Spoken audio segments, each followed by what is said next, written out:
Bienvenue à la Chambre africaine de commerce et d'industrie chrétienne mondiale, en collaboration avec la Chambre internationale de commerce chrétienne de Maurice.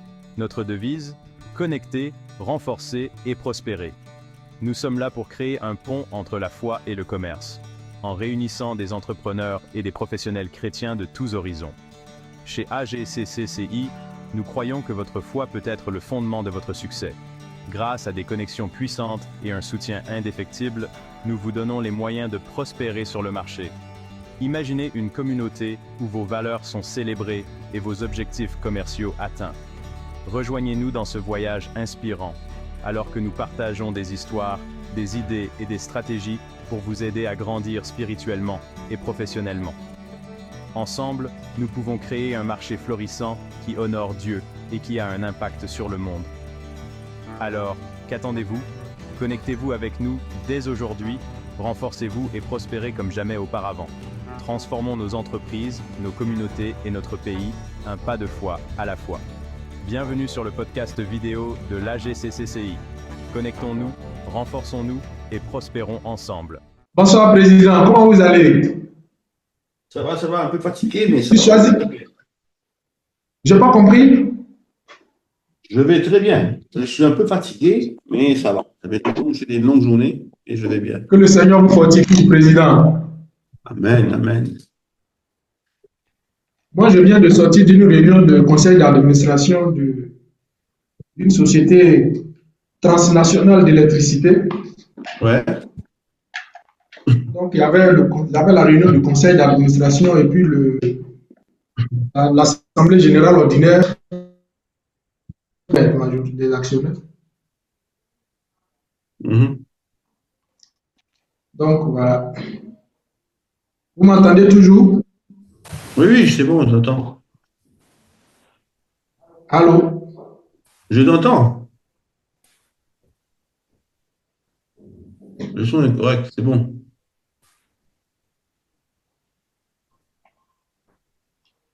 Son trois pour moi. Oui, tu dis? Son trois pour moi. Oui, on est trois pour l'instant. Ça marche, non? Ça marche. Ouais, je t'entends, c'est bon. Ouais, les gens vont venir. Ben, moi, je préfère que les gens qu'on coupe la caméra, quoi. Alors, Président, si vous permettez, moi, je voulais déjà profiter pour demander, pour que vous reveniez rapidement sur la préparation dont vous aviez parlé la dernière fois. J'étais en train de parler de préparation, prière, et puis c'est coupé chez moi, et puis je me suis reconnecté après. Et je n'ai pas pu bien suivre. Si vous pouvez dire deux, trois mots, parce que ça m'intéressait vraiment la préparation. Je ne t'entends pas. Allô? Je n'ai pas entendu le dernier bout. Ah oui, je disais que est-ce que vous pouvez reparler un peu de la préparation, comment se préparer, particulièrement, vous avez parlé de prière et tout ça, est-ce que vous pouvez dire deux mots dessus, sur la préparation? Donc, préparation pourquoi? Préparation spirituelle. La dernière fois, quand vous avez la première session que vous avez faite là, j'avais cru voir le besoin de prier, vous avez parlé de préparation, vous avez parlé de prière, il faut se préparer spirituellement. On a parlé de préparation individuelle. Voilà. Non, mais tu n'as pas revu la vidéo? Ah, si, mais il me semble que ce n'était pas dedans. Je n'ai pas vu vraiment la partie où j'étais en train de parler, parce que j'avais vu une diapo. Ça doit être dans la vidéo, Il faut que je recherche. Bon, quand on parlait de préparation, on a dit que c'était par rapport pour être prêt, pour que quelqu'un soit actif dans le milieu Oui, d'accord. du travail. Il faut une préparation personnelle. Et cette préparation personnelle, c'est de s'assurer qu'on connaît bien la parole de Dieu. Donc, c'est vraiment une vraie, et pas une lecture, une étude de la parole de Dieu et une étude des fonctionnements du royaume de Dieu, une étude de ce qu'est les valeurs. Hein. Donc, ça, c'est déjà une chose. Deuxième chose, c'est la préparation spirituelle. Donc, cette personne doit être une de prière. Parce que tout ce qu'on fait pour Dieu et Dieu, nous serons définitivement confrontés aux forces des ténèbres dans toutes ses formes.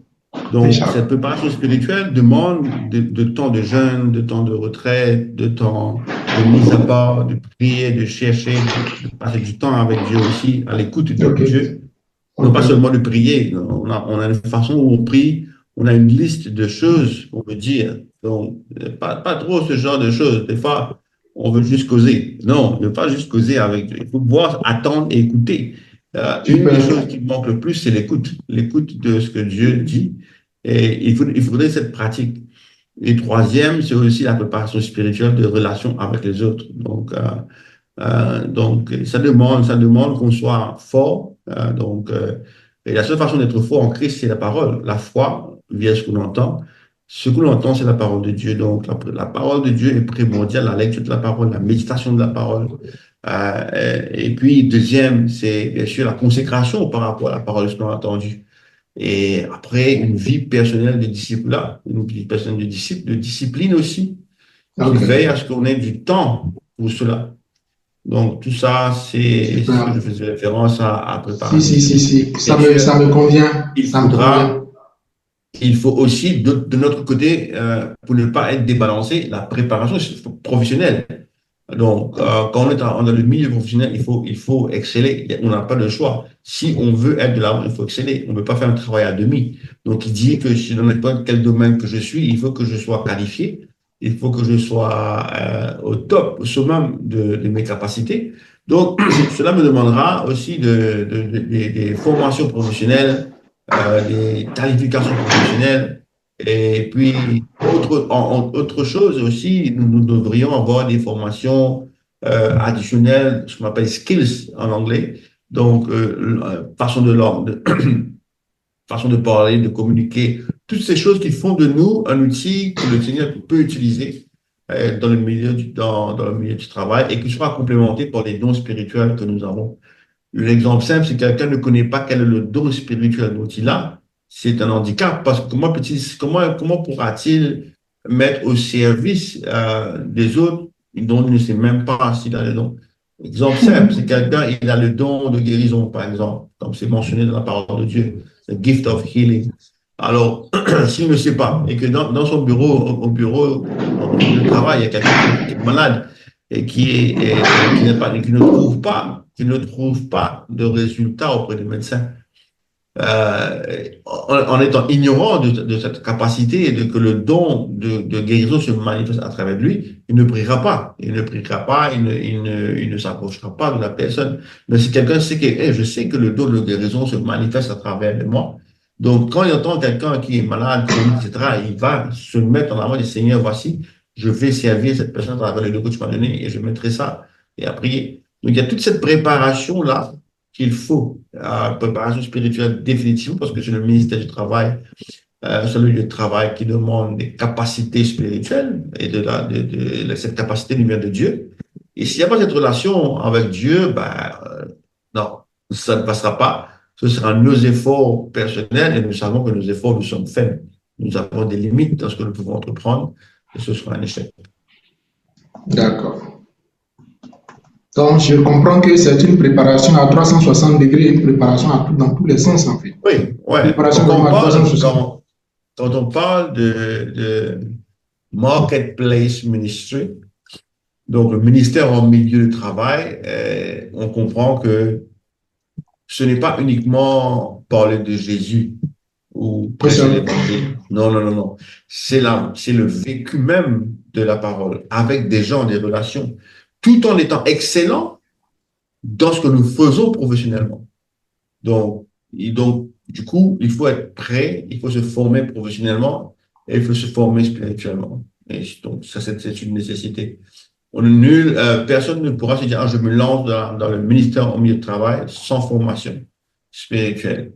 Non. Et ne pourra pas impacter, et c'est ce qu'on verra, c'est ce qu'on va voir, ne pourra pas impacter le milieu de travail s'il n'est pas capable, lui, d'être un leader ou un influencer, comme on dit en anglais.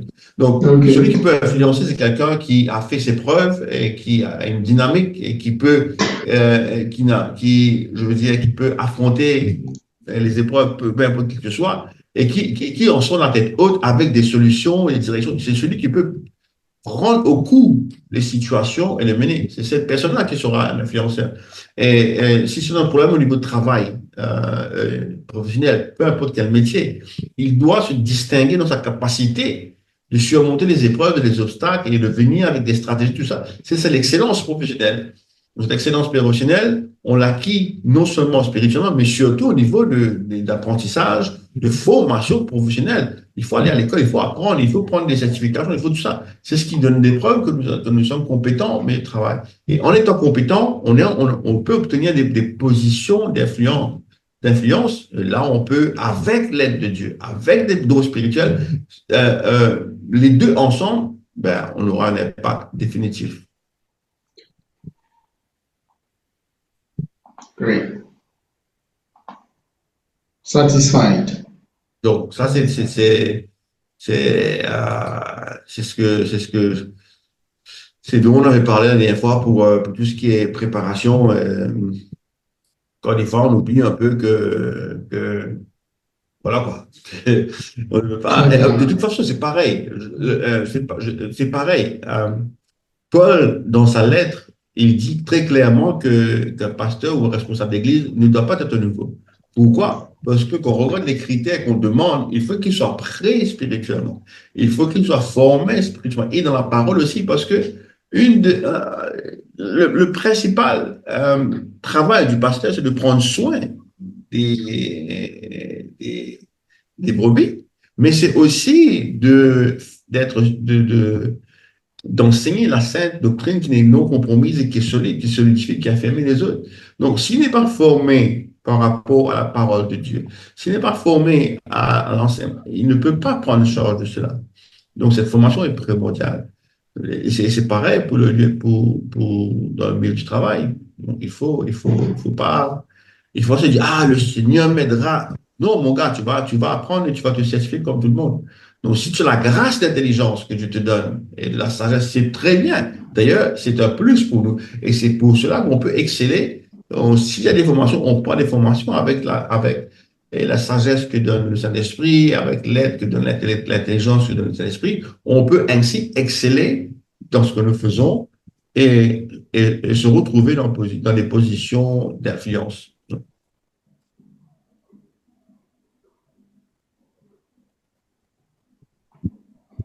OK, on va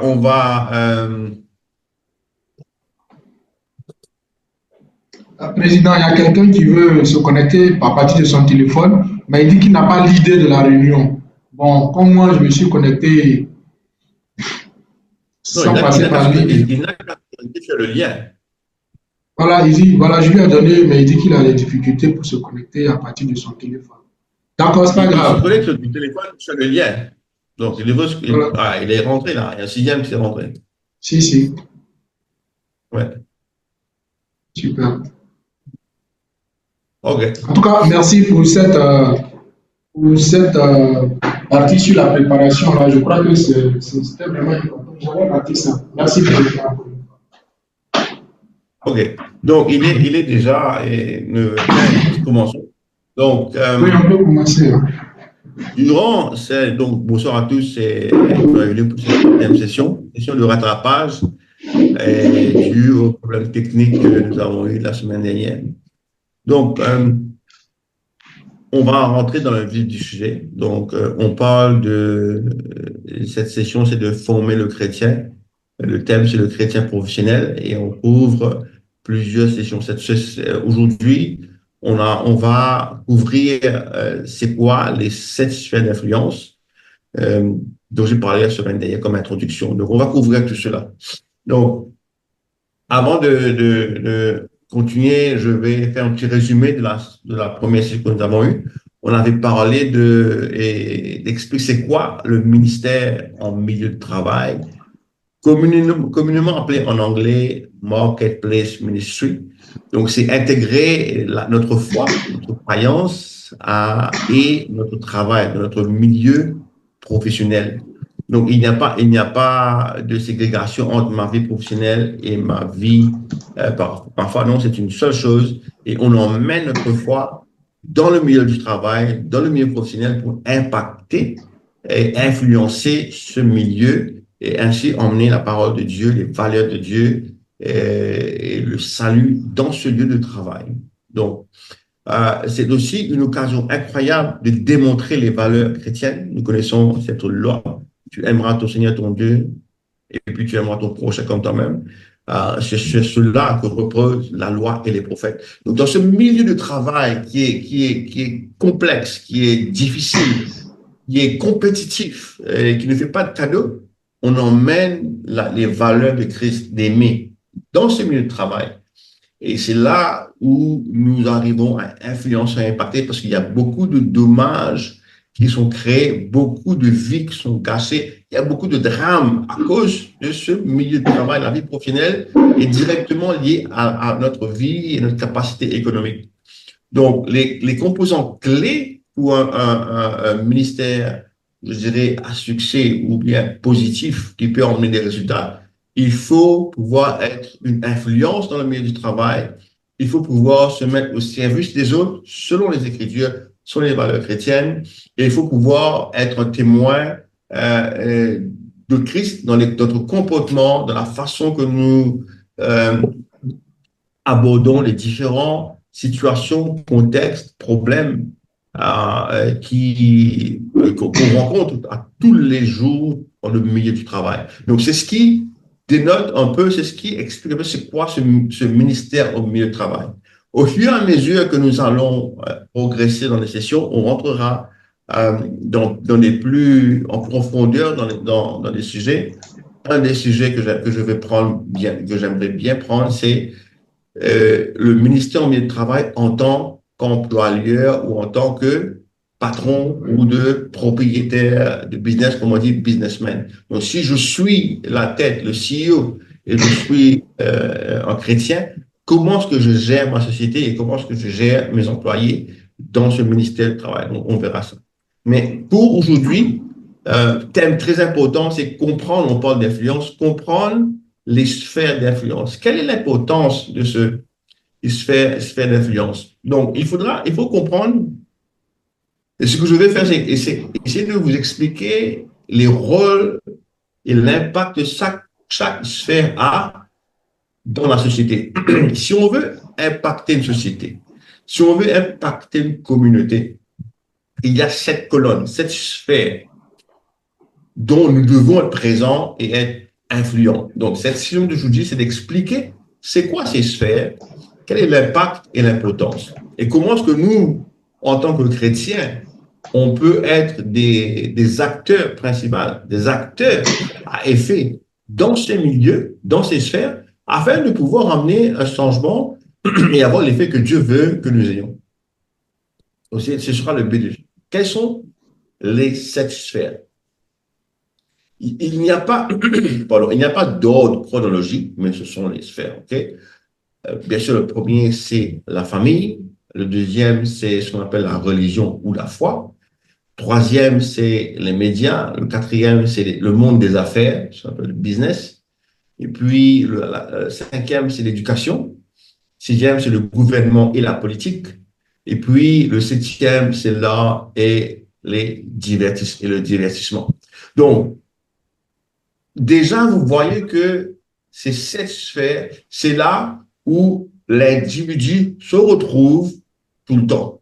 Dans sa famille, il a sa foi, il lit les médias, il consulte les médias, il travaille, il a une vie professionnelle, donc il est dans le monde des affaires, il est à l'école, l'éducation est importante, que ce soit l'éducation académique ou professionnelle.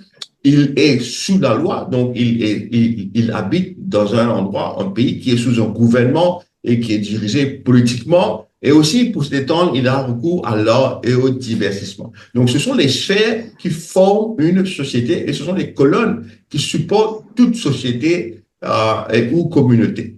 Donc, déjà, c'est une idée. Donc, il faut que nous soyons présents dans ces sphères. Et maintenant, on verra pourquoi il faut être présent et qu'est-ce que ces sphères représentent. Donc, la sphère de la famille. La famille, c'est le fondement même de la société. C'est là où sont façonnées les valeurs et les comportements de chaque individu. La cellule d'une société, c'est la famille. Une société est composée de familles. D'accord? De chaque maison. Si on regarde un village ou une ville, c'est une communauté. Il y a des maisons. Et chaque maison est remplie d'individus. Et dans ces maisons, il y a le mari, la femme et les enfants, ou le mari, la femme et les enfants. Mari et femme seulement, ou alors mari et la femme. Donc, l'individu, la famille, c'est la cellule la plus importante, je dirais, d'une communauté, parce que tout se fait là. Donc, cette famille évolue dans cette société. Et les dizaines, les centaines et les milliers de familles évoluent dans la société. Maintenant, l'impact, c'est ce que la famille détient comme valeur, c'est que ce que la famille détient comme moralité, c'est ce qu'il va vivre et c'est ce qu'il va donner en retour à la société. Donc, si une famille est une famille de malfrats, ils seront des malfrats dans la société. Si c'est une famille qui a des valeurs, des bonnes valeurs, des valeurs qui sont au Christ, c'est ce qu'il donnera à la société. Donc, comment est-ce que le chrétien, lui, il peut impacter cette sphère? Nous savons que dans la vie de tous les jours, même dans la communauté, donc si nous disons, OK, il y a des problèmes, il y a des fléaux qui affectent notre village, il y a des fléaux qui affectent notre pays, ce sont les individus qui sont la cause de ça. Et ces individus sont issus de familles. Donc, souvent, des fois, nous ne réalisons pas que ce sont les désintégrations des structures familiales qui sont la cause de ces fléaux. Donc, quand il y a, je prends un exemple simple. Ouais, je prends un exemple simple. Le divorce, par exemple. Si une famille de 4-7 personnes, le mari et la femme, malheureusement, le mari et la femme divorcent. Les enfants sont déjà déséquilibrés parce qu'ils n'ont plus une structure de famille complète. Le père n'est pas là ou la mère n'est pas là. Donc, il y a un débalancement déjà au niveau des relations, des affections, de ce qu'on appelle upbringing, de tout cela. Donc, l'enfant ne se trouve pas. Donc, du coup, il va essayer de retrouver ses relations, ses affections en dehors de la famille. Et en dehors de la famille, on ne sait pas avec qui il va tomber. Donc, cette désintégration de structures familiales, le taux de divorce élevé, et aussi une autre chose qui commence, c'est le taux de famille parentale. On ne peut pas élever un enfant seul. L'homme et la femme sont différents. L'homme représente l'autorité, il représente le leadership. Et la femme est celui qui aide l'homme. Nous savons le modèle que Dieu nous a laissé. Donc, l'homme il ne peut pas mener en bien le rôle de père et de mère en même temps. Tout comme la mère ne peut pas mener le rôle de mère et de père en même temps. Il essaie. Donc, ce que nous voyons, c'est que dans la vie de tous les jours, malheureusement, ces cas existent. Donc, la femme doit faire ce qu'elle peut, mais elle ne peut pas être mari. Tout pareil, tout comme un père, tout comme le père ne peut pas être une mère. Donc, il y a déjà un déficit dans l'enfant. Et cet enfant grandit, il devient jeune, il devient adolescent et il est actif dans la société. Et ce qu'il devient, ce qu'il apprend seul, aussi qu'il voit dans les médias, j'ai utilisé le nom médias, c'est pourquoi les médias sont importants, ce qu'il voit dans les médias, ce qu'il apprend des médias, c'est ce qu'il va prendre comme vérité et c'est ce qu'il va vivre et ce qu'il va redonner à la société. Donc, tous les problèmes auxquels lui, il a fait face et qui a affecté son comportement, il rejette cela dans la société. Et c'est ce qui cause des soucis. Donc, troisième, au niveau de la famille, les défis, là, ces problèmes et les défis, c'est l'impact de la technologie sur l'interaction familiale. Je parlais des médias. Donc, les médias, la technologie, qu'est-ce qu'on peut dire? Aujourd'hui, donc on a un cas simple. Le téléphone portable et l'Internet. C'est un développement incroyable qui nous donne des capacités de communication, de télécommunication. Par exemple, aujourd'hui, nous sommes sur Internet, nous sommes sur le PC. J'arrive à animer des sessions de travail avec vous à travers Internet. Extrêmement top. On dit merci à la technologie. Mais le nombre de mauvaises choses que les gens font avec la technologie est incroyable. Les cellules familiales se désintègrent parce que tout le monde est sur le téléphone. On est là. Dans une seule maison, on ne se parle plus. on est sur le téléphone. On ne dîne même plus ensemble, on est sur le téléphone. Et même dans les relations de famille, on ne va même plus visiter les amis, on est sur le téléphone. On a remplacé les relations personnelles, les relations physiques par le téléphone. Et ce qu'on ne réalise pas, c'est qu'en ayant une interface devant nous du téléphone, il n'y a plus de relation, il n'y a plus de sens d'appartenance, il n'y a plus ce lien qui nous unit, où on dit, oh, nous appartenons à cela. Donc, l'importance humaine diminue. De ce qu'on devient tous des gens individuels.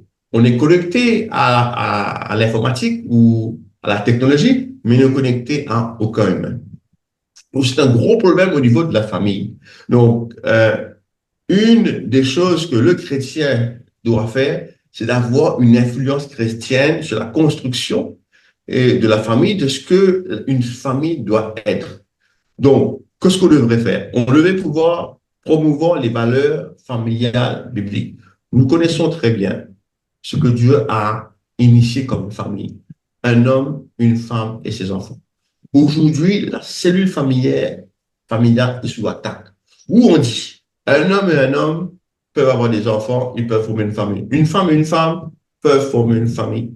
Tout ce qui est contraire à Dieu. Et cette cellule ne marchera jamais parce qu'il n'est pas de Dieu. Donc nous, notre influence, c'est d'emmener et de promouvoir les valeurs familiales bibliques saines comme Dieu l'a établi. Deuxième, nous devons pouvoir soutenir des programmes et des conseils axés sur la famille. Donc, une société ou un gouvernement, vous voyez, les mots commencent à s'entremêler. C'est pourquoi je dis ces sphères sont là. Donc, dans une société, il y a plusieurs cellules ou organisations ou institutions qui se disent être là pour aider les familles à surmonter les problèmes. Mais imaginez s'ils n'ont aucune valeur biblique ou chrétienne. Quelle valeur est-ce qu'ils vont donner? C'est pour cela qu'aujourd'hui, tout ce qui est LGBT, etc., est valorisé, parce qu'eux, ils n'ont pas les valeurs bibliques. Et pour eux, ce que les ténèbres ont pris, pour eux, ah ouais, ben voilà, c'est le droit de l'homme, c'est leur droit, et c'est aimé. Donc, ils mettent en avant, ils ont des cellules pour supporter et pour approuver ce genre de famille. Donc, si nous étions, nous, maintenant, dans ces présents, dans ces sphères, où nous occupions des positions, où nous arrivons à influencer les décisions, à influencer la direction, à influencer les institutions, on peut ainsi, avec le Seigneur, avec son esprit, influencer avec les valeurs et promouvoir, soutenir avec les valeurs chrétiennes. Donc, troisième chose, c'est encourager des moyens solides et la parentalité à travers les activités de l'Église. Donc, l'Église a aussi une part très active. Nous sommes vivons dans une communauté. C'est organiser.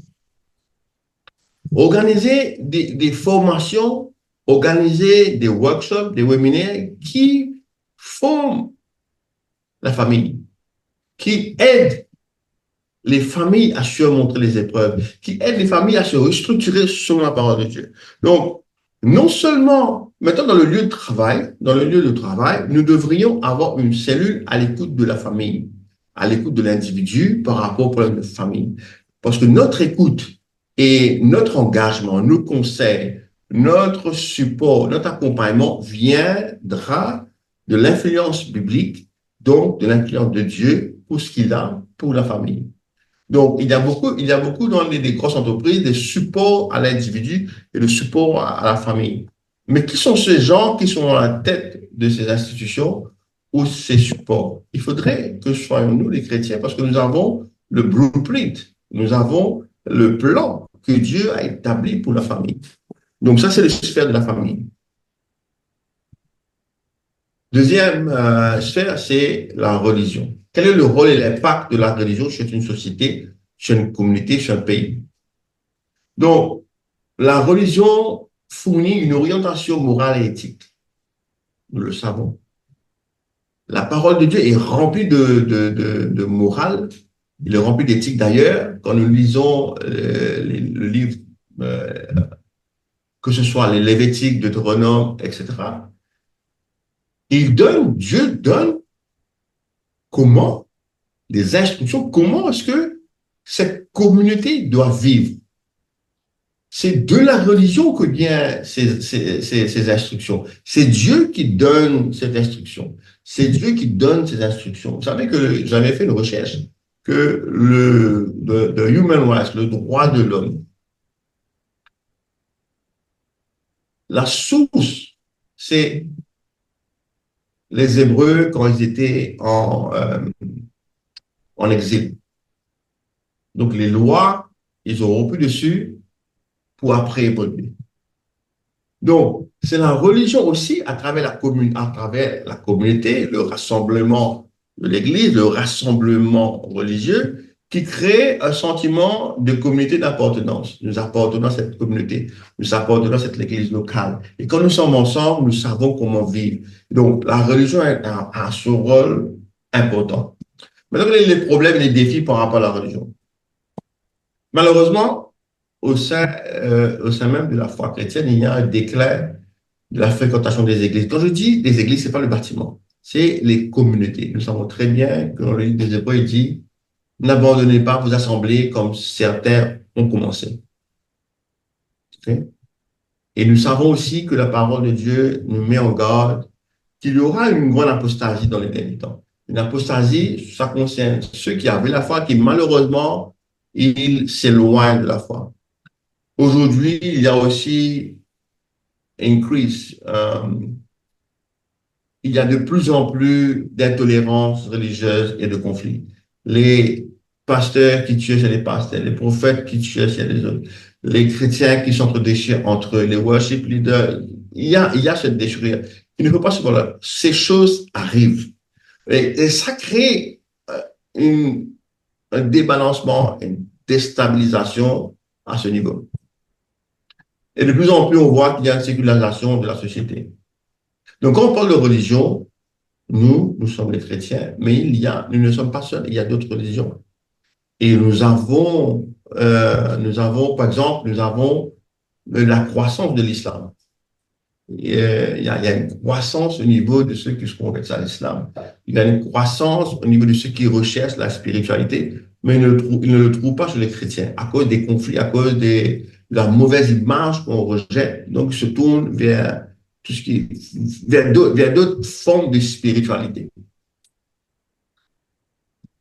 Donc, l'influence chrétienne au niveau de la religion. Quand on parle de religion à ce niveau, c'est clair qu'il nous faut évangéliser. C'est quoi? C'est partager l'évangile de Jésus-Christ autour de nous. Nous avons aussi une capacité, vous savez, le message de Christ, c'est un message de paix, c'est un message de tolérance, c'est un message de cohabitation. Donc, à travers cela, nous devons pouvoir promouvoir le dialogue interreligieux et la paix. Ça veut dire quoi, le dialogue interreligieux? Ça ne veut pas dire que on va rentrer dans les grandes tolérances. Non, non, ça veut dire que nous, on peut très bien cohabiter dans la paix. On peut instiguer un environnement, une atmosphère paisible dans les lieux de travail, même s'il y a diverses religions ou diverses foi en place. Et puis, bien sûr, ça c'est le rôle du chrétien, c'est de donner l'exemple en vivant selon les valeurs chrétiennes. Pour avoir un impact solide par rapport à la foi chrétienne, il faut que nous donnions l'exemple par notre foi, par la façon que nous vivons, et en démontrant que notre foi, la foi en Christ, c'est l'unique foi, parce que voilà ce que nous vivons, et ils peuvent voir le témoignage et le résultat de l'évangile de notre vie. Donc ça, c'est les sphères de la religion. Et si on veut maintenant influencer tout un pays pour qu'ils soient tous chrétiens, ce n'est pas en les menaçant, c'est en ayant nous-mêmes une vie qui reflète Christ. Et quand je dis une vie qui reflète Christ, c'est tout ce que Christ a dit, aime ton prochain, aide l'autre. La façon que toi, si tu es persécuté, tu pries pour eux. Donc, toutes ces valeurs, toutes ces relations, toutes ces réactions que le Christ nous demande d'avoir, nous devons pouvoir le vivre dans la société et c'est ce qui va nous avoir un impact. C'est ce que Dieu nous a demandé de faire. Les médias. Donc, pardon, les médias, c'est tout ce qui est TV, les informations, toutes ces choses. Donc, les médias façonnent l'opinion publique et les normes culturelles. Autrement dit, ce que nous voyons, ce que nous entendons, c'est ce que nous croyons. Donc, quand on regarde CNN, Fox News, par exemple, hier ou avant-hier, il y a eu une tentative d'assassinat sur l'ancien président Donald Trump. Ça s'est passé en Amérique. Mais ce sont les médias qui racontent cette histoire. Nous, on ne sait pas, on n'a pas vécu. Donc, on est obligé d'une certaine façon ou influencé de croire ce que nous lisons dans les médias. Donc, ce que nous voyons dans les médias, ce que nous entendons dans les médias. Donc, c'est comme cela que les médias façonnent l'opinion publique et le normes culturelles, tout ce qu'on voit, on entend. Donc, c'est ce qu'ils veulent dire au niveau d'une culture d'un pays, c'est ce qu'ils veulent dire au niveau de la religion, c'est ce que nous voyons, ce que nous entendons. Donc, l'opinion publique est formée à partir des médias. Que ce soit tout ce qui est politique aussi, qu'est-ce qu'on voit dans les médias? Particulièrement les politiques et les problèmes sociaux. Donc, on doit se fier à ce qui est rapporté par les médias.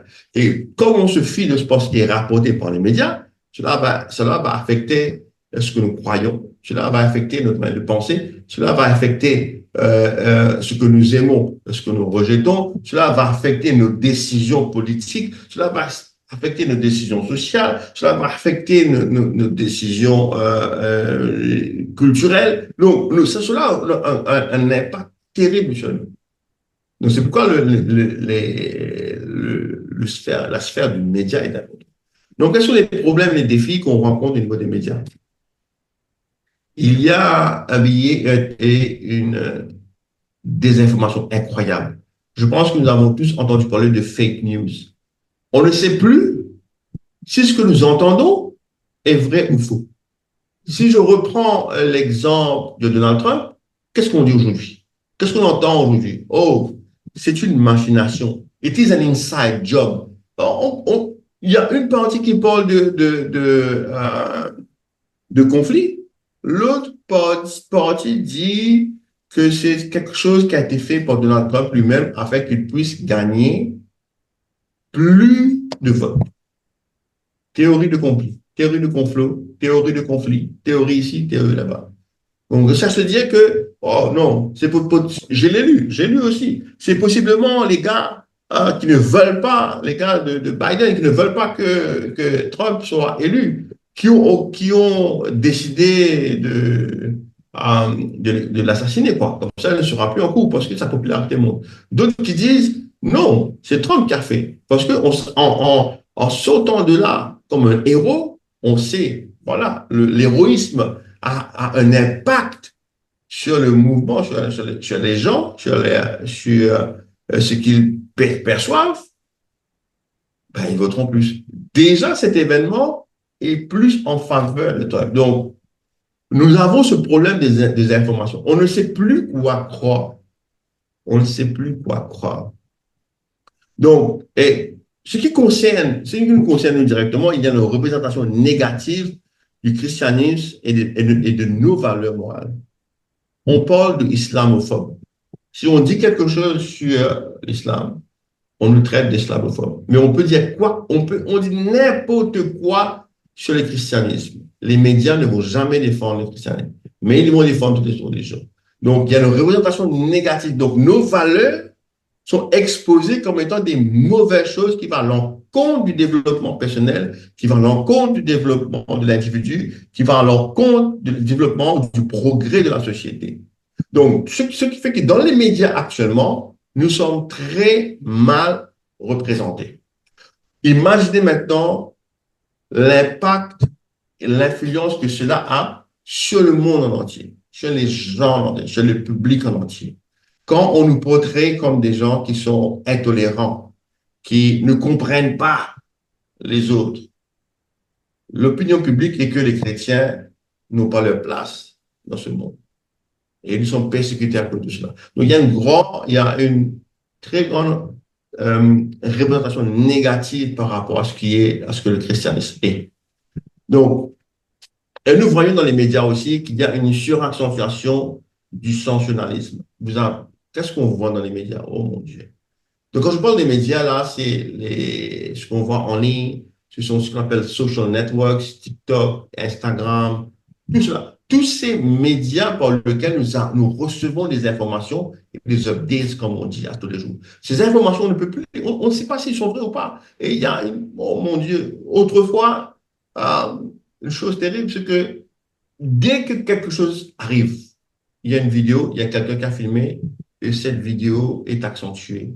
Et c'est incroyable. Les accidents, on ne respecte même plus l'humain. Si une personne a un accident, la vidéo de cette personne est sur les médias et c'est partout. Et quand je parle de suraccentuation du sensationnalisme, c'est ce que les gens cherchent. Ils veulent du sensationnalisme. Ils veulent ce genre de vidéos. Donc, ce qui fait que les nouvelles que nous avions autrefois dans les médias, les articles qui nous aident, qui nous éduquent, ne sont plus là. Aujourd'hui, c'est celui-là a trompé ici, l'autre a fait ceci. C'est ce que les gens cherchent et c'est que ça qui remplit les médias. C'est un gros problème et c'est un défi pour nous. Mais qu'est-ce qu'on donne comme nourriture, comme information à notre peuple? Qu'est-ce qu'on donne à la société? Qu'est-ce qu'on donne à nos jeunes? Qu'est-ce qu'on donne à nos adultes, à nos élèves? Qu'est-ce qu'on donne? Qu'est-ce qu'ils apprennent? Qu'est-ce qu'ils entendent? C'est un gros problème. Donc, l'influence chrétienne. Comment est-ce que nous, maintenant, on peut influencer cela? Il faudrait qu'on arrive à s'engager dans l'alphabétisation médiatique et créer du contenu positif. Qu'est-ce que ça veut dire? Il faudrait que nous ayons des médias chrétiens.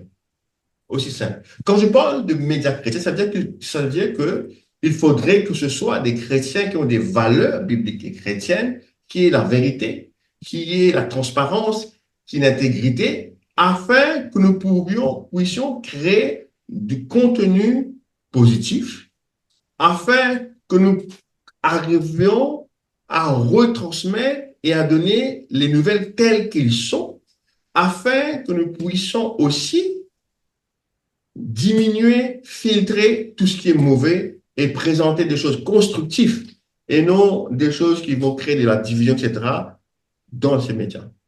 Maintenant, si nous n'arrivons pas, nous, à créer ces médias, nous devons pouvoir soutenir les quelques médias chrétiens qui existent.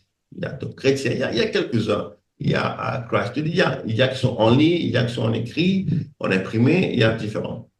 Parce qu'il est important que la vérité circule. Je prends l'exemple simple. Nous avons des journaux dans chaque pays qui sont pro-gouvernement ou anti-gouvernement.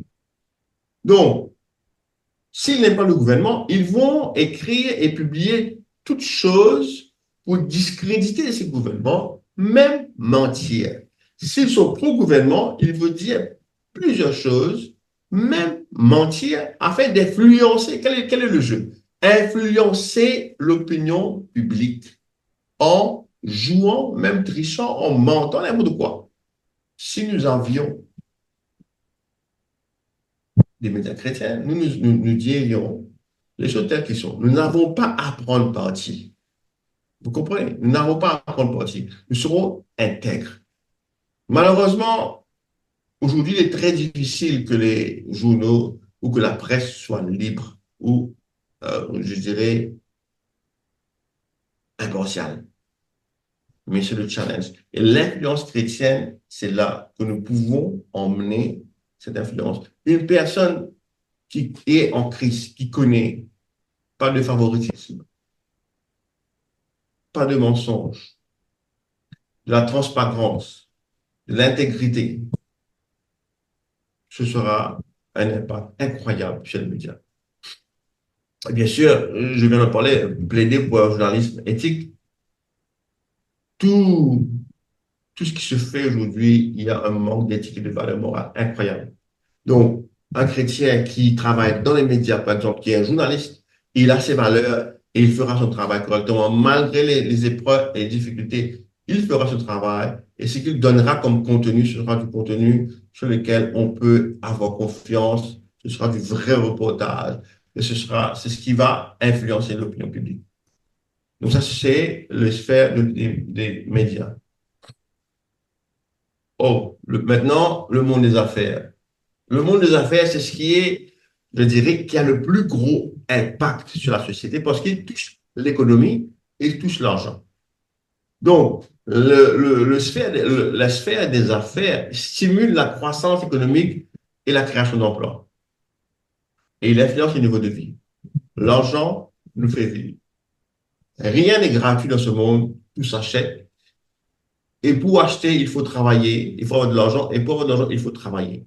Donc, le monde des affaires, mon Dieu, c'est ce sphère le plus compliqué qui existe. Et c'est ce qui a le plus gros impact sur la société, je me répète, parce qu'il touche à l'économie du pays, de l'individu, de la famille, de tout le monde. Donc, le problème dans cette sphère, dilemme éthique et corruption. Je n'ai pas besoin d'expliquer ce qu'est la corruption. On est envahi par la corruption. On est envahi par toutes sortes de manques de valeurs morales et éthiques. Il y a une inégalité des revenus parce qu'il y a le politique des petits copains, politique de protection d'insi, politique que je paye pour avoir du business. Oh, mon Dieu, c'est politique de ces gens ont soutenu le gouvernement durant les élections, donc il faut les rémunérer. Il y a une inégalité des revenus. Autre problème, c'est aussi l'équilibre entre la vie professionnelle et la vie privée. Aujourd'hui, à cause des besoins économiques, à cause du coût de la vie, il y a un débalancement incroyable entre la vie professionnelle et la vie privée. Certains n'ont même pas de vie privée. Ils ont des vies professionnelles parce qu'ils travaillent 24/7, 20/7. Pourquoi? Pour subvenir aux besoins ou pour pouvoir avoir une vie décente. Il y a une désintégration. Et ce déséquilibre a un impact sur la famille. On a parlé de la famille au départ. Il a un impact sur la famille. Il a un impact sur le noyau familial. Parce qu'aujourd'hui, il y a des gens qui disent non, je ne vais pas me marier parce qu'il faut que je travaille. Ou bien je ne vais pas avoir d'enfants parce que ça coûte trop, parce qu'il faut travailler, parce que le coût de la vie est trop cher. Donc, mais les trois principaux problèmes et défis, c'est les dilemmes éthiques et corruption. Et c'est là que nous avons, quand je parle de corruption, c'est comment on fait pour faire des affaires. Et c'est là que le chrétien a un impact incroyable et une opportunité incroyable d'influencer le monde du travail. Donc, comment influencer? Promouvoir des pratiques commerciales éthiques. Donc, au niveau de la chambre de commerce, ce sera là où nous, on mène bataille directement. Donc, nous, on a parlé des 7 sphères, mais nous, la chambre de commerce se situe dans le monde des affaires et on mènera bataille. Mais nous aurons aussi d'autres pôles lorsque nous allons attaquer les différentes sphères. Pourquoi? Tout simplement parce que dans toutes ces sphères, il y a des positions professionnelles. Dans la politique, il y a des ministres, il y a des conseillers, c'est donc des positions professionnelles. Dans les médias, ce sont des positions professionnelles. Donc, c'est pourquoi nous, au niveau de la chambre de commerce, on se voit concernés par toutes les sphères, tout en sachant que le monde des affaires, ça, c'est notre dada. C'est là où nous sommes, où nous allons avoir plus d'infos. Mais dans les autres sphères, nous allons attaquer parce que tant bien que mal, il tombe aussi d'une certaine façon dans le monde des affaires. Donc, promouvoir des pratiques commerciales et éthiques, soutenir le commerce équitable et la responsabilité sociale des entreprises, ça veut dire que, et ça, c'est sur des valeurs que la Chambre de commerce va mettre, une société qui existe doit pouvoir prendre en charge ou contribuer d'une façon directe ou indirecte à soulager ou à éradiquer les fléaux sociaux. Je prends un exemple simple. Disons qu'il y a une société qui est à Abidjan. On dit, monsieur, voilà, vous faites tant de millions, vous avez un très bon business. Vous savez, nous avons un problème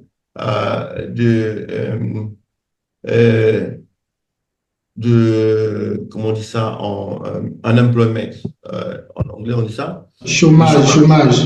Chômage. Le programme que nous avons nous dit que, voilà, vous mettrez à disposition, vous allez recruter 10 jeunes chaque année programme ainsi. Donc, lui, il contribue à s'assurer, je vais m'implanter à Abidjan, je veux recruter des gens à Abidjan afin de soulager le taux de chômage à Abidjan. Ou alors, on lui dit, vous savez, il y a un problème d'éducation. Il y a un problème d'éducation. Nous avons un plan d'éducation, nous voulons construire une école. Monsieur, voilà, nous venons vous voir, nous avons un plan. S'il vous plaît, soyez un sponsor pour que l'école, d'une façon ou d'une autre, pour que l'école puisse rouler et comme si on peut donner des éducations aux enfants. Donc, ce sont ce genre de responsabilités sociales dont nous parlons. Je ne vais pas rentrer en détail parce que ce n'est pas le but, mais juste pour vous donner une idée de ce que nous comprenons par responsabilité sociale. Ou bien, nous pouvons dire, vous savez, nous avons un problème de drogue dans ce village, à Abidjan. Nous voulons construire un centre de désintoxication et de réhabilitation. Et on va voir toutes les sociétés qui sont là afin que eux, ils soutiennent ce programme financièrement ou autrement. Donc, ce genre de responsabilité sociale. Donc, et puis en plus, troisième point important, c'est encourager l'entrepreneuriat conforme aux valeurs bibliques. C'est voir, selon Dieu, comment nous devons faire les affaires et s'assurer que les business suivent ce modèle. C'est un gros challenge parce que tout le monde veut se faire de l'argent et ils veulent se faire de l'argent très vite. Et quand on veut se faire de l'argent très vite, on est prêt à tout. Corruption, compromis, bribe, toutes sortes de choses afin d'avoir de l'argent. Et c'est un challenge pour nous d'emmener les valeurs chrétiennes, les valeurs bibliques pour faire les affaires autrement. Et c'est notre rôle à nous d'influencer ce secteur aussi. L'éducation. L'éducation, c'est ce qui développe les connaissances et les compétences. C'est ce qui façonne la génération future. Bien sûr, l'enfant, dès qu'il naît, on l'envoie à l'école. Il faut qu'il ait l'éducation. Il faut qu'il continue de progresser au fur et à mesure qu'il grandit en âge. Il grandit en éducation. Éducation primaire, éducation secondaire, éducation tertiaire, formation professionnelle, certification professionnelle, qualification professionnelle. Donc, c'est ce qu'on parle d'éducation. Et le plus on reçoit de l'éducation, de la formation, le plus on est prêt et on est prêt à être un acteur économique. Sans éducation, on ne peut pas trouver de travail. Sans formation, c'est difficile de trouver du travail. Et si on ne trouve pas du travail, on a un déficit économique parce qu'on ne peut pas faire de l'argent. Donc, l'éducation est très importante aussi. C'est ce qui prépare la génération future. Si l'éducation meurt, si les enfants ne vont pas à l'école, quelle sera la génération de demain? Ils ne sauront même pas comment devenir une famille. Ils ne sauront même pas, je n'ose même pas imaginer. Donc, l'éducation est un pôle important aussi. Si dans une société, on ne donne pas d'importance à l'éducation, si la famille maintenant, on a parlé de la famille ne comprend pas l'importance de l'éducation, si le gouvernement, la politique ne comprend pas l'importance de l'éducation, nous aurons une disparité, nous aurons une désagrégation de notre société et des familles. Donc, quels sont les défis et les problèmes que nous avons au niveau de l'éducation? Il y a un manque d'accès à une éducation de qualité. Il y a un manque d'accès à l'éducation tout court aussi à cause de problèmes de pauvreté. Il y a aussi des curriculums et politiques laïques. Il y a des problèmes de harcèlement et de santé mentale. Je pourrais mettre une liste. Il y a de la ségrégation. Il y a aussi l'inclusion de certains curriculums qui n'ont rien à voir avec la parole de Dieu, qui sont contraires à la parole de Dieu. Comme nous savons ce qui fait face, il y a eu aussi le fait qu'on enlève les valeurs bibliques et les enseignements bibliques dans l'éducation. Il y a toutes ces choses. Donc, on essaie de contrôler aussi l'éducation. Il y a un régime qui existe qui essaie de mettre leur propre thème, leur agenda dans l'éducation afin de former les jeunes. Par exemple, LGBT. L'orientation sexuelle et LGBT. Ils ont monté tout un cursus scolaire qu'ils veulent implémenter dans les écoles américaines et dans les autres pays. Pourquoi? Si les jeunes reçoivent cela comme éducation, pour eux, ce sera la normale. Et demain, ils vivront avec ces valeurs. Vous comprenez? Et c'est ce qui est problème, c'est ce qui est problématique. Donc, si nous ne sommes pas dans une position où nous avons une influence sur ce qui se fait au niveau de l'éducation, nous aurons un problème pour le monde de demain. D'ailleurs, cette génération, notre génération n'a pas veillé suffisamment. Et c'est pourquoi ces agendas, ces cursus ont pu être inséminés et infiltrés dans l'éducation. Donc, influence chrétienne au niveau de l'éducation, établir et soutenir des écoles et des universités chrétiennes. Il faudrait avoir des écoles et des universités chrétiennes. Il faudrait que les églises et les communautés chrétiennes, les dénominations chrétiennes aient leur école primaire, école secondaire, université chrétienne, où ce n'est pas uniquement le séminaire où on enseigne que la Bible, non, où on donne l'éducation générale, mais avec les valeurs chrétiennes. Nous avons grandi, nous, avec les écoles catholiques. À une époque, il y a eu une grande influence de la valeur chrétienne parce que les catholiques ont construit des écoles. Ils avaient compris l'importance de l'éducation. Ils ont fait des écoles primaires, écoles secondaires et universités. Et à travers le collège, nous avons eu un moment, une génération solide dans la foi de Dieu. Mais cela, malheureusement, est allé en déclin. Il est temps de rétablir cela, parce que nous aurons une force de frappe incroyable. Donc, il faudrait plaider pour l'inclusion de l'éducation morale et éthique. C'est ce que certains ont fait. Ils ont enlevé. À mon époque, à l'école, il y avait une période qui s'appelait Religious Studies, ou bien classe de chrétiens même, hein, une classe dédiée à l'enseignement de la Bible dans les écoles. On a enlevé ça maintenant. On a enlevé pourquoi? Parce que les valeurs chrétiennes sont contre les valeurs sociales d'aujourd'hui, dites LGBT, toutes ces choses, ce genre de travestis. Donc, on enlève parce qu'on n'est pas tolérant. Donc, nous devons plaider pour réintroduction de ces valeurs, de ces éducations morales et éthiques. Il faudrait aussi que nous soyons actifs au niveau de l'éducation, que ce soit en mode de bénévolat, pour te donner, voilà, je suis disposé. Je suis disposé à être éducateur, je suis disposé à prendre des classes, je suis disposé à monter des cursus ou des sessions d'éducation pour les jeunes, pour n'importe qui. Et aussi établir des mentorats dans les programmes éducatifs. Donc, si nous sommes chrétiens et si nous sommes influents, nous devrions être intéressés dans le secteur éducatif afin que nous puissions avoir une influence dans ce secteur. Parce que si on n'est pas là-bas, les autres y sont et ils mettront ce qu'ils veulent au niveau de l'éducation. Politique et gouvernement. Qui ne connaît pas la politique et le gouvernement? C'est eux qui établissent les lois et les politiques. C'est le gouvernement qui le fait. Comment est-ce que le pays fonctionnera? C'est le gouvernement qui l'établit. C'est le gouvernement qui l'établit. Toutes les décisions qui concernent notre vie, toutes les décisions qui concernent notre économie, toutes les décisions qui concernent la direction, tout est pris au niveau du gouvernement. Et c'est le gouvernement aussi qui supposément a le rôle de protéger les droits et les libertés des citoyens. Okay. Ça, c'est le rôle du gouvernement et l'impact qu'ils ont. Les problèmes, maintenant, c'est du coup. Il y a malheureusement trop de corruption et trop de manque de transparence. Il y a trop d'injustice et trop d'inégalités. Et il y a un manque quand il s'agit d'équilibrer le pouvoir et la responsabilité. Il y a un manque terrible. Donc, ils sont au pouvoir, mais ne prennent pas de responsabilité. Donc, ça, ce sont les problèmes au niveau du gouvernement. On peut lister tant de choses que vous connaissez vous-même, ce que vous entendez dans les journaux, ce que vous vivez, ce que vous voyez par rapport à vos présidents, aux ministres, etc. Donc, influence chrétienne au niveau du gouvernement.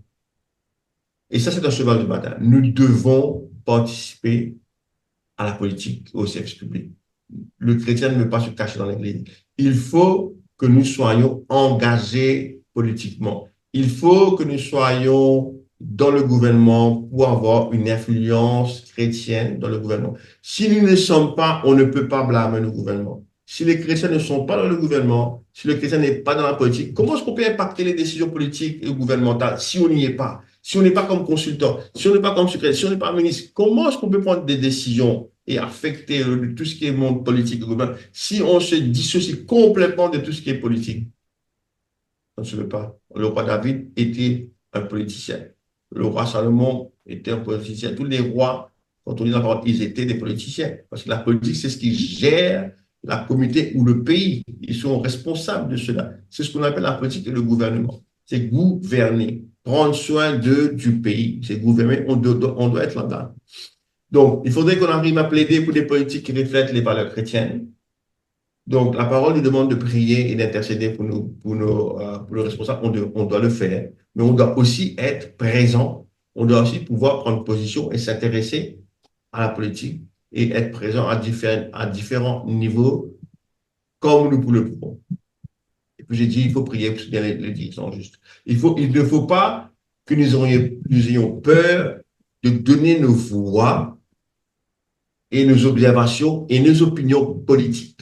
Parce que nous sommes animés par le Saint-Esprit. Bien sûr, quand nous le faisons dans la transparence, nous le faisons dans l'intégrité, nous le faisons dans la vérité. Et nous le faisons en étant impartial sans prendre part ou prendre parti. Non, nous le faisons parce que nous avons la sagesse de Dieu et nous nous sentons engagés dans le gouvernement parce que nous voulons un gouvernement qui prend soin de tout individu dans ce pays. Nous voulons des lois. Nous voulons des lois et des polices qui prennent soin de tout individu dans l'égalité, dans la transparence et dans le respect de tout un chacun, sans se laisser corrompre par tout ce qui est, je dirais, idée des ténèbres, par exemple, ou qui est contre les valeurs bibliques, par exemple. Nous devons tenir pour les valeurs sérieuses. Il y a quelque temps, j'écoutais un peu les dirigeants africains, notamment du Kenya ou de l'Ouganda, ou quelques-uns des présidents, qui sont tenus solides contre les journalistes étrangers, principalement des États-Unis et de l'Europe, et qui reprochaient à ces présidents d'être intolérants envers les LGBT. Et j'ai adoré la position de ces présidents qui ont dit, nous avons nos valeurs, nos familles d'Africains à ces valeurs, vous restez. Si vous avez corrompu vos valeurs, ça c'est pour vous. Ne venez pas nous donner de leçons chez nous. Nous avons les valeurs, l'Africain a ses valeurs, nous allons respecter les valeurs. Ce n'est pas vous, en Amérique ou en Europe, qui allons venir nous dire quelles sont les valeurs que nous avons. Et c'est ainsi que nous devons être avec les valeurs chrétiennes. Eh bien, il nous faut être dans la politique, il nous faut être dans le gouvernement pour pouvoir prendre ces décisions. Parce que dans la maison ou dans l'église, on n'a aucun impact politique ou social. Ces décisions sont prises dans les assemblées gouvernementales, dans les réunions politiques, dans les réunions ministérielles, dans les réunions d'État. C'est là que nous devons être. Nous devons nous engager. Donc, art et divertissement, donc, et ce sphère reflète et passionne les valeurs culturelles. Quand je parle de culture, la musique, le chant, le théâtre, le cinéma, toutes ces choses, c'est ce qui s'appelle art et divertissement.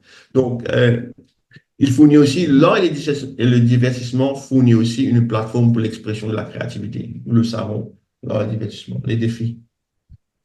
Malheureusement, quand nous voyons les films, quand nous entendons les chants aujourd'hui, les chants, les paroles, ce sont des contenus qui promeuvent l'immoralité et la violence. Tout à l'heure, je disais à mon épouse et à mes enfants, j'écoutais, chez nous, on appelle ça le Sega, ce sont les chants, je dis, vous autres, qu'est-ce qu'ils disent? Ce sont des insultes, ce sont des malpropretés, ce sont de l'immoralité. À comparer à mon âge, ça n'a rien, ils ne disent rien. Donc, ça, on trouve de plus en plus d'immoralité, du satanisme aussi, des choses démoniaques aussi, dans l'art et le divertissement. Il y a aussi une manque de représentation de valeurs chrétiennes dans tout ce qui est art et divertissement, public, général. Et il y a aussi un autre problème qui est l'exploitation des artistes ou bien la surexploitation ou la non-reconnaissance des artistes. Ce qui fait que les artistes, on n'est pas seulement des chrétiens parce que nous sommes, on prône l'égalité. Des artistes qui sont là et qui ne sont pas, ils ne sont pas rémunérés, ils ne sont pas pris en charge comme il le faudrait. Donc, il y a un problème à ce niveau. Donc, une influence chrétienne dans tout ce qui est sphère, dans tout ce qui est art et divertissement. Nous devrions pouvoir créer et soutenir des contenus sains et inspirants. Quand je dis sains et inspirants, il ne devrait pas uniquement du contenu chrétien, mais du contenu constructif qui est bon pour l'individu, qui est bon pour la famille, qui est bon pour les valeurs d'une société saine et croissante et qui peut rester unie et qui peut établir un sentiment de paix, un sentiment d'appartenance, ce genre de choses, ce genre de chant d'amour, de fraternité, ce genre de contenu qui donne de l'espoir à cette communauté, à celui qui écoute. Nous devions pouvoir aussi utiliser les arts comme un moyen d'évangélisation et de discipulat. Bien sûr, et là, nous savons que ce qu'on appelle les Christian music, La musique chrétienne. Hein? Chrétien. Donc, mais là aussi, quand on parlera de ça, il faut que ce soit sous, pas contrôle, sous une législation, afin que ce qui sort comme contenu soit ce qui reflète ce que la parole dit. Il y a des évangiles compromis et des soutiens à LGBT chrétiens où nous devons faire la distinction. Et puis nous devons, c'est ça, c'est encourager et encadrer les artistes chrétiens. Donc, je peux être, vous savez, la musique et le chant, ça vient de Dieu. Si je suis chrétien, je n'ai pas besoin de chanter uniquement Jésus, Moïse, Ézéchiel. Non, non. Je peux très bien chanter l'amour. Ne sommes-nous pas amoureux de notre femme? Ne sommes-nous pas amoureux de nos enfants? Nous n'apprécions-nous pas la nature, etc. Donc, nous devrions encourager et encadrer des artistes chrétiens. Or, là, j'ai parlé de chant, mais ceux qui ont le don de faire du théâtre, ceux qui ont le don de la peinture, par exemple, donc toute forme d'art et de divertissement, nous devrions les encourager et les encadrer afin que eux, ils produisent du contenu, ils produisent des divertissements qui sont sains et bons pour la consommation de l'individu et qui l'aidera à grandir et non pas à rétrograder. Donc, parce que après une journée de travail, certains d'entre nous n'aimons pas la télé. OK, très bien. Mais si quelqu'un aime la télé, il faut se distraire. Parce que s'il n'est pas, il est seul. Il veut voir un joli film. On connaît les jolis films chrétiens comme Fireproof, Courageous. Il y a pas mal de ces films, right? Donc, encourager et encadrer les artistes chrétiens parce qu'eux, ils vont pouvoir produire du contenu qui sont sains et inspirants. Maintenant, comment s'impliquer? Comment s'impliquer? Là, ce sont des idées de comment est-ce que vous pouvez, dès maintenant ou dès demain, vous impliquer au niveau des différentes sphères. Si on parle des sphères de la famille, par exemple, rejoindre ou relancer des ministères de famille. Si vous connaissez qu'il y a des églises, dans votre église, il y a un ministère au niveau de la famille, rejoignez. Parce qu'on a vu les défis et l'impact que le sphère de la famille peut avoir. Engagez-vous comme bénévole pour des services de conseil ou engagez-vous à promouvoir les activités familiales. Les activités familiales, vous savez, aujourd'hui, avec le stress et le monde du travail, on n'a pas le temps de passer du temps de famille. On rentre à la maison tard, on a que chacun mange, chacun comme il rentre, il mange, il dort. Le week-end, on veut se reposer, on est fatigué. Il n'y a plus d'activité familiale. Il faudrait qu'on arrive à restaurer les valeurs et les activités familiales. Donc, comment s'engager? Rejoindre l'ensemble des ministères familiaux. Si vous êtes père de famille, vous avez une famille où vous voyez que, oh non, on a une très bonne famille, on a les valeurs, on arrive, voyez avec le pasteur ou le responsable d'église ou bien dans la communauté, lancer. Quand je parle de ministère, c'est tout simplement, le ministère, ça veut dire le service. Donc, initier quelque chose qui sera, qui va promouvoir les valeurs de la famille. Au niveau de la religion, of course, bien sûr, c'est l'évangélisation active. L'évangélisation, c'est pas simplement on va organiser une réunion de 3, 4 jours. Non, non, non, on est au bureau, on rencontre un ami, on lui parle de l'évangile, on lui parle de l'importance de Christ, on lui parle de ce que Christ a fait dans notre vie, on lui parle de notre propre témoignage. Engageons-nous dans le dialogue interreligieux. C'est une façon de comprendre l'autre, comment il croit, et en comprenant comment lui, il personnalise, on peut l'amener la vérité. Mais on ne peut pas le confronter, il faut le comprendre, et puis on emmène notre évangile. Et puis il faut s'engager dans l'Église. Il faut que nous soyons actifs. On ne peut pas être, je vois trop de gens qui sont des church-goers, des gens qui vont à l'Église seulement. Ils vont et ils ressortent. Ils ne sont pas actifs du tout au niveau de la communauté. C'est pas normal. La parole dit que nous recevons tous un don de l'esprit afin que nous nous mettions au service des autres. Quel est ton service? Mets-toi au service des autres. Au niveau des médias, créer du contenu positif, soutenir les médias chrétiens, plaider pour des médias éthiques. Si nous avons des dons pour écrire, faire de la vidéo ou autre chose, créons du contenu positif. Maintenant, si nous voulons, rejoignons des sociétés qui sont actives dans les médias, si nous avons ces talents. Dans le monde des affaires, c'est ce que nous faisons au niveau de la chambre de commerce, pratique commerciale éthique, responsabilité sociale des entreprises et programme de mentorat. C'est ce que nous, au niveau de la chambre de commerce, nous allons mettre en pratique. Ce sera bien sûr disponible pour la Côte d'Ivoire aussi. C'est ce que nous faisons à travers tous les pays avec lesquels nous travaillons. Pour l'éducation, bénévolat dans les écoles ou emploi dans les écoles, promouvoir l'éducation chrétienne et puis apprentissage tout au long de la vie, c'est-à-dire que tout au long que nous grandissons, il faut pouvoir apprendre et s'assurer que l'éducation est disponible à tous. Le gouvernement, j'en ai parlé tout avant, nous devrions avoir une participation civique, nous devons être actifs dans divers secteurs qui est lié à la politique. Nous devrions pouvoir aussi avoir un service public où nous sommes à disposition. Vous savez, la politique, ce n'est pas uniquement le gouvernement. Le gouvernement a son rôle parce que c'est là où toutes les décisions sont prises. Mais dans une communauté, par exemple, dans une communauté, on peut très bien se dire dans mon village, et vous savez, les gens de mon village, tous les vendredis, je vais prier pour vous. Venez me voir. Ou bien, tous les vendredis, mon épouse et moi, nous serons à l'écoute des couples qui ont des problèmes. Ou tous les vendredis, ou n'importe quel autre jour, voilà, moi, je mets 2 heures par week-end où je donnerai des leçons gratuites pour les étudiants.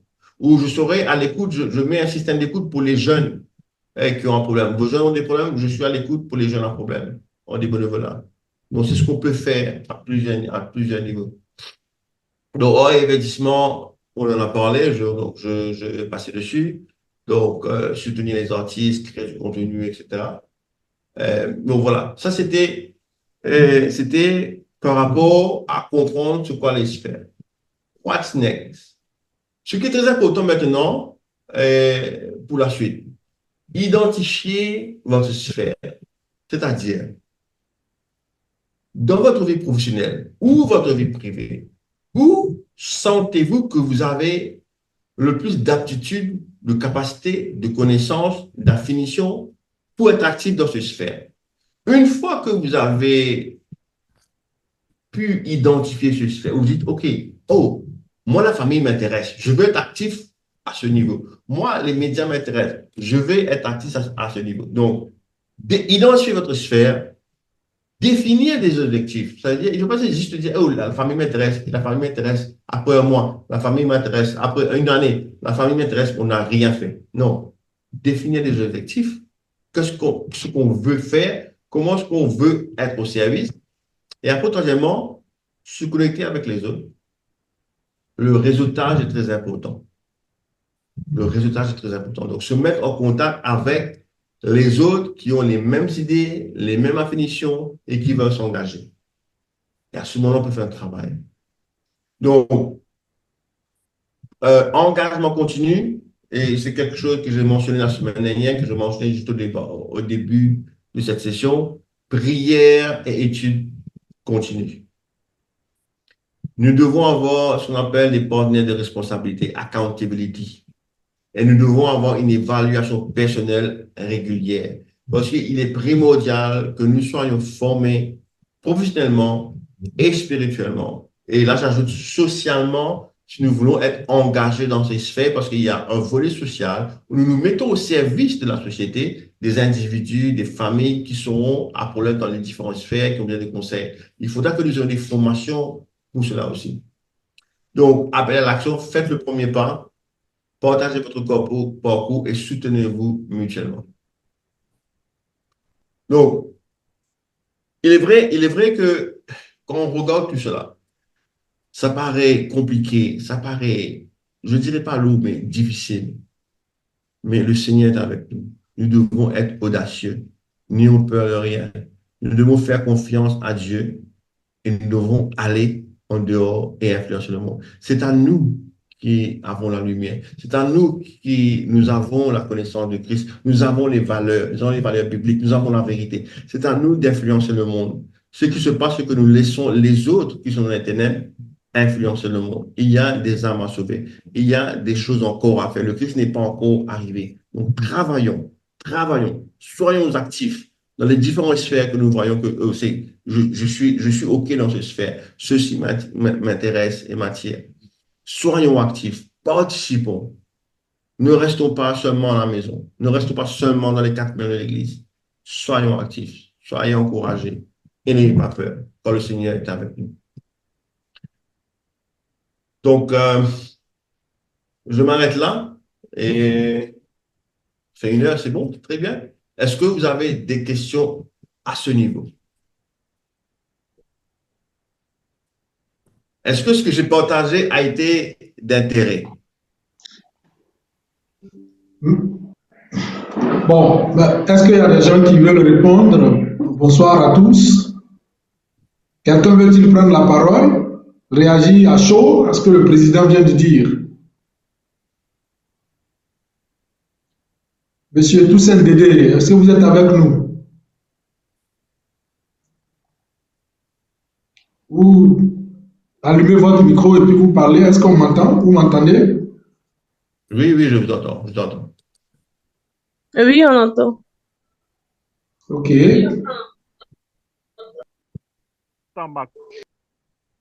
D'accord. Mais le président demandait, donc quand on a fini de prendre la parole, on met son micro en sourdine pour éviter les interférences. Je voudrais déjà me permettre de dire, de prendre la parole et dire merci encore une fois de plus au président. J'ai été véritablement, j'allais dire, impressionné par, je vais dire, cette présentation comme le nom de voir. S'il y a une seule chose à retenir, c'est qu'en fait, on a du boulot on a du pain sur la planche, comme on le dit en français. On a vraiment du pain sur la planche parce qu'il y a 7 sphères d'influence où nous devons véritablement être présents. Et donc, s'il y a des gens qui dormaient, si le chrétien dormait, si on dormait en Côte d'Ivoire, on ne doit plus dormir. Le professionnel chrétien, je comprends que le professionnel chrétien ne doit plus dormir parce qu'il y a du travail, il y a du boulot, il y a des vies à sauver tout simplement. Et je suis vraiment impressionné par la tâche qui nous attend. Pas que j'ai peur, mais ça m'excite en fait.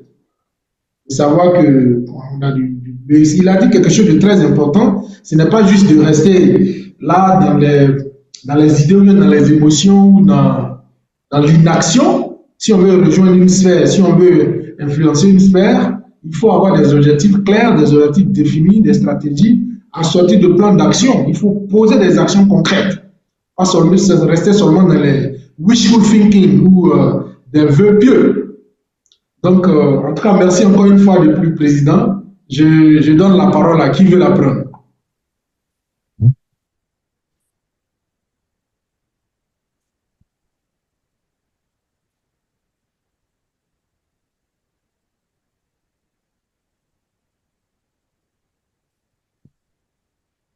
Je pense qu'ils sont encore timides à ce niveau, donc c'est pas de problème.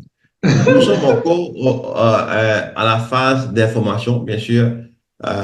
Chaque piliers, chaque session, avec le temps, on entrera plus en détail, parce que C'est ça. si je prends en détail les sphères, je prendrai des heures, parce qu'il y a tellement de choses à dire.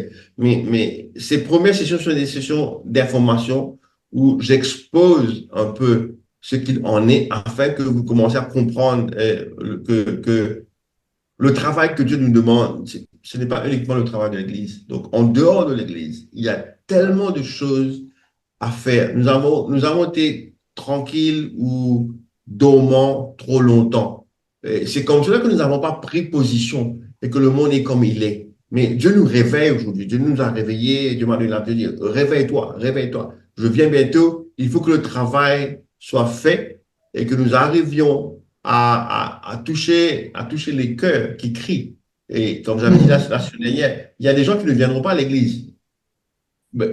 S'ils ne viennent pas à l'église, ou ils ne viendront pas à une réunion d'évangélisation, mais ils sont dans le monde du travail. Ils sont dans ces sphères et on peut les rencontrer là où ils sont et témoigner de ce que Dieu a fait et influencer leur vie par rapport à ce que nous pouvons faire, ce que Dieu peut faire à travers de nous dans ces différentes sphères et nous devrions pouvoir le faire. Parfait. OK. Donc, je laisse, mais si vous voulez prendre contact avec moi directement, peut-être un petit peu, certains ne veulent pas trop parler en public, donc voilà. D'accord. Les deux numéros sont sur WhatsApp. Donc, Ok. et puis nous avons les différents groupes par rapport à la Chambre, donc que ce soit pour le Bénin, que ce soit pour la Côte d'Ivoire, les pays africains. Donc, on peut nous contacter, ou bien si vous voulez contacter directement, Jean-Marc, il me contactera. Mais ne restez pas tranquille. Si vous n'avez pas compris des choses, si vous avez des questions, si quelque chose, contactez-moi. Je suis là pour vous servir. Je suis là pour être un facilitateur afin que ces choses soient faites. Il ne faut certainement pas hésiter. Je suis votre serviteur pour le Seigneur et nous devons s'assurer. Moi, mon travail, c'est de m'assurer que l'information est passée. S'il faut des formations, je suis disponible. De toute façon, nous, on va travailler au niveau de la chambre. Là, nous avons commencé, on ne s'arrêtera pas. Une fois que les sessions d'information, je le redis bien, ce sont uniquement des sessions d'information seront finies, nous allons commencer le travail. Donc, je voudrais que vous ayez toutes les informations nécessaires. Comme ça, vous comprenez bien ce qu'on essaye de faire, ce que le Seigneur nous demande de faire. Et après ça, ce sera let's hit, let's run, let's do the job, let's go to the market. Et on sera dans des plus de formations à ce moment-là, directes, approfondies, par rapport à ce que nous avons fait. Une préoccupation, Président, est-ce que la réunion a été enregistrée? Oui, la réunion a été enregistrée. Donc, nous avons fait les certificats d'affiliance. Donc, ce mardi, nous aurons, parce qu'aujourd'hui, c'est la session de rattrapage. On a manqué une session. Donc, mardi prochain, nous avons l'autre session, ce sera sur la religion. Donc, nous allons parler du sphère de la religion en elle-même et comment est-ce qu'on va regarder en détail. En détail, on ne pourra pas aller en profondeur, mais nous allons prendre une heure pour parler de ces sphères de la religion, les défis, les problèmes et comment nous, à notre niveau, on peut être influent à ce niveau. Très bien. Et puis, on passera sur toutes les sphères. Ça, c'est ce qui nous attend. Et une fois que nous aurons fini avec cette série, nous démarrerons une autre série sur autre chose. Parce qu'il faudra le monde, le business one. Hein, la dernière, c'est le monde des affaires.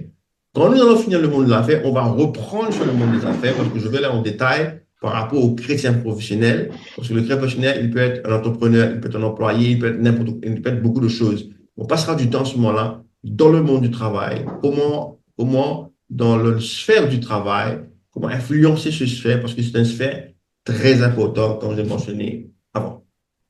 Super. OK? Right. Donc, merci beaucoup à tous d'avoir été là. Donc, et bien entendu, la session est enregistrée. Ce sera disponible sur notre maintenant page YouTube. Nous avons un channel YouTube où je posterai toutes les vidéos là-bas. Comme ça, vous pourrez suivre les session 1, session 2, etc. Vous ne manquerez rien. Si quelqu'un n'a pas pu voir aujourd'hui, il verra toute cette session. Donc, merci encore une fois et que le Seigneur vous garde, vous protège. Soyez audacieux. N'hésitez pas, mettez-vous au service du Seigneur et là, je vous appelle dans le ministère du Travail. Soyez encouragés. Je vous donne en prière et nous avançons à mardi prochain. Même heure. Bye bye à tous. Merci, Président. Merci, Président. Merci infiniment. Merci à vous aussi. Merci à vous pour vos efforts. Si vous avez apprécié l'épisode d'aujourd'hui et que vous l'avez trouvé utile, nous en avons d'autres en réserve pour vous. Cette vidéo vous a été présentée par AGCCCI en collaboration avec l'ICCCM. Nous espérons que le contenu vous a été utile pour votre croissance dans le ministère du Marché. Si vous pensez que cela peut aider quelqu'un d'autre, n'hésitez pas à le partager. Votre soutien nous aide à toucher plus de personnes. Nous avons hâte de vous retrouver pour notre prochaine vidéo et nous sommes ravis de poursuivre cette aventure avec vous. À bientôt.